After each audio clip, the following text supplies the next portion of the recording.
समाज 2 कलर का कुत्ता पाल लेगा और 2 कलर की इंसान की बात आएगी ना तो समाज ही सबसे पहले पीछे भागेगा।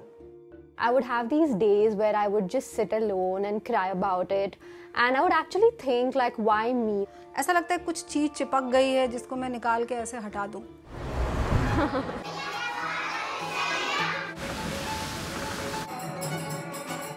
चलो एक्शन। किसी को दाग नहीं चाहिए। कोई नहीं चाहता कि वो थोड़ा सा अजीब दिखे, सब अच्छा दिखना चाहते हैं। In school, the way people treated me was so different that actually made me feel not so beautiful about myself.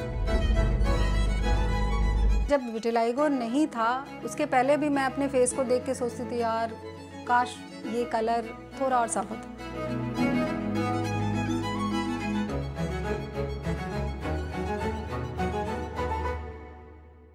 मेरी जो कहानी है वो थोड़ी सी एकदम अलग है। आई थिंक 41 या 40 की होंगी मैं।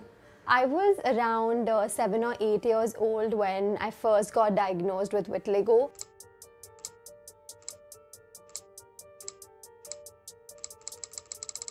विटिलिगो क्या है?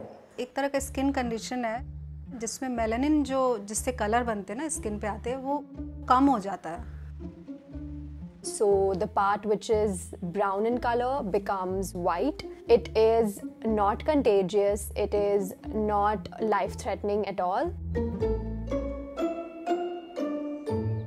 अब क्या हम गांव में रहते हैं तो लोगों को लगता है कि ये देवी जी का श्राप है, तो लोग उनके घर में उठना बैठना कम कर देते हैं। लाइक उनके घर में बात करना, या कोई पानी भी नहीं पीता उनके यहाँ पे बेसिकली आके। बाहर निकलती थी ना, कभी ऐसे निकली भी तो लोग थोड़ा सा अलग तरह से देखते थे।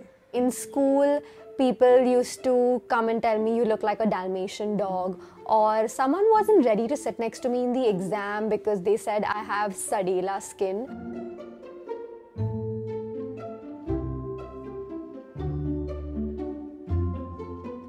ट्रीटमेंट में तो हम बहुत फंसे। मतलब मेरे पिताजी रिक्शा ड्राइवर होते हुए भी बेचारे, उन्होंने कम से कम 7 से 8 लाख रुपए मेरे ट्रीटमेंट में खर्चा किया। We did homeopathy, allopathy, naturopathy. We tried everything. और फिर आप देख रहे हो दाग यार ठीक नहीं हो रहा है, ठीक नहीं हो रहा है, ठीक नहीं हो रहा है। आगे बढ़ते बढ़ते मुझे लगा ये इतना खर्च हो रहा, वो पैचेस धीरे धीरे बढ़ रहे थे। As a child, I was not allowed to eat lollipops or chocolates, nothing. मेरे को बोल दिया नमक नहीं खाना, तो मैंने बोला अच्छा ठीक है यार, थोड़े दिन की बात है, नमक नहीं खाते। मेरी बहन ने भी नमक छोड़ दिया कि जब भैया नहीं खा रहे तो मैं भी नहीं खाऊंगी, बहन नहीं खा रही तो पापा नहीं खा रहे, पापा नहीं खा रहे तो मम्मी नहीं खा रही। धीरे धीरे करके पूरे घर वालों ने नमक छोड़ दिया। बट ये मेरे साथ रहता है हमेशा, ये फील कि मुझे है कुछ। ये फीलिंग मेरे पास अभी कंटिन्यूस एक्सेप्ट करने के बावजूद पैरेलल मेरे साथ चलती है।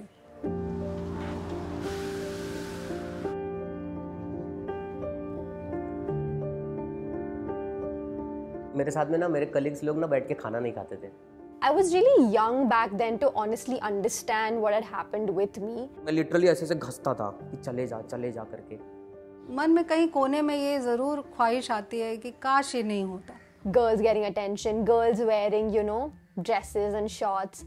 I wouldn't even wear such things because I used to feel that, you know, I need to hide it. ये डर लगता है कि क्या मतलब आई डोंट नो ये कैसे आए कि मेरे बच्चे को ना हो जाए।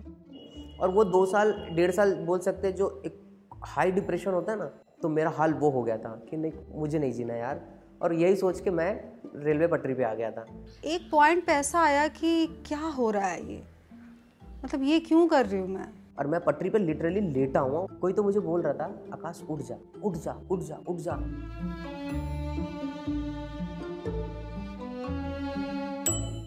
I was around 13 or 14 years old when I completely stopped all my medications. I was like, I don't care about anything. I want to live my life normally. जब मैं थोड़ा सा स्पिरिचुअल पाथ पे आया ना, तो मुझे मेरे सवालों के जवाब एकदम धड़ल्ले से मिलने लगे कि यार मैं सच में इतना बेवकूफ़ हूँ कि मैं बॉडी को लेके इतना परेशान हो जा रहा हूँ। मैंने चैलेंज किया खुद को कि नहीं मुझे एक्सेप्ट करना है, तभी तो दूसरे करेंगे। As soon as my vitiligo naturally spread all over, I had so many people coming and telling me, oh my God, you're so beautiful, you're so pretty.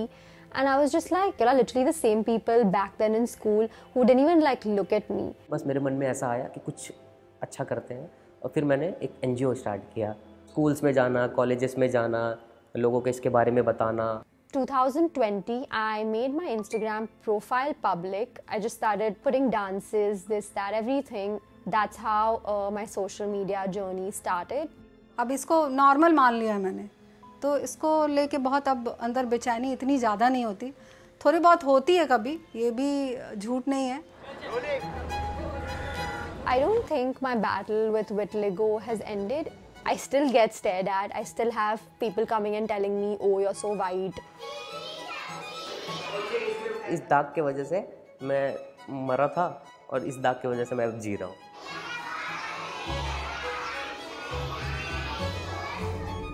For me, beauty is being yourself and literally loving the self just the way you are.